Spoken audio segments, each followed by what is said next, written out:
During a recent Black Lives Matter protest at the 4th Precinct, North Minneapolis, the senior pastor of my church had a fireside chat about the protest. Unexpectedly, I began crying. My response was because of his words, but due to my tiredness of the brokenness of our community.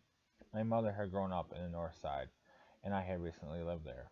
Shortly before, the volunteer coordinator of Hospitality House, a after-school program in North Minneapolis, had asked me not to come volunteer at a Thanksgiving event, given their location 2 blocks from the precinct and fears for my safety. Hospitality House has seen worse before, had been located on Plymouth Avenue during the 1967 and 68 riots. The executive director at the time said the following: "The Plymouth Avenue riots in 1967-68 changed the face of North Minneapolis. Many of the people and businesses left, but Hospitality House stayed. We found ourselves growing rapidly as we reached out to the troubled youth from our storefront on Plymouth Avenue. That first year, we were warned that firebombs were being made. Everything was coming apart at the seams. We began staying overnight at the storefront to see what we could do. One night, I heard a gang just outside. One of them said, 'My brother goes to this place. Leave it alone, it's okay.' Our place was the only building left untouched that year."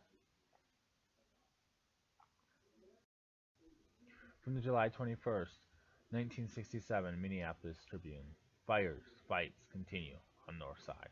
Crowds of Negroes milled along Plymouth Avenue early today, hurling rocks at police cars and inciting fires. 2 persons were reported shot, 2 others beaten.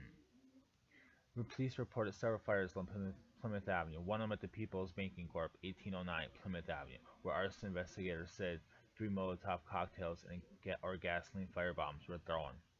Fire officials were forced to ignore the blazes along Plymouth Avenue for about 45 minutes while they fought a 4-alarm blaze at the N.C. Bennett Lumber Company, 2825 Fifth Avenue South for a short time.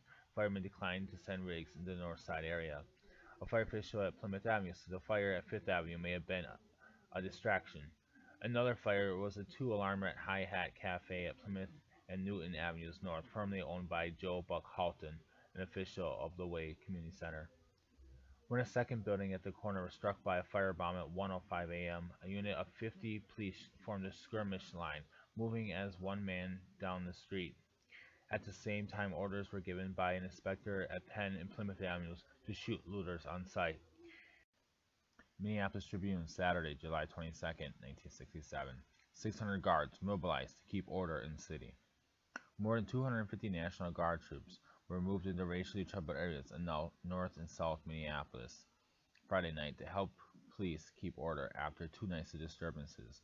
They were part of a 630-man contingent ordered into the Twin Cities by Governor Harold Levander after Minneapolis Mayor Arthur Neftalin requested help. Police have been working in 12-hour shifts with no days off since the disturbances broke out. By 1 a.m. today, the combination of police guard forces and a street dance in front of the Way, a community center at 1913 Plymouth Avenue, had apparently quelled the disturbances, at least temporarily.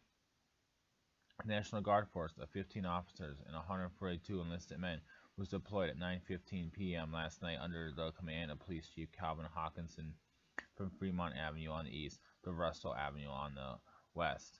At the same time, a contingent of 80 guardsmen under Minneapolis Captain Eugene Wilson moved into the Lake Street and Nicollet Avenue areas, where police said about 200 Negroes had taunted them and thrown firecrackers yesterday morning.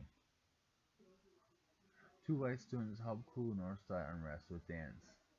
The street dance that police credit with helping cool tempers along Plymouth Avenue Friday night was a brainstorm of 2 white students. The plan for a dance began after a Thursday meeting at the Wake Community Center, 1913 Plymouth Avenue, where a call was sounded for a mass meeting at City Hall Monday.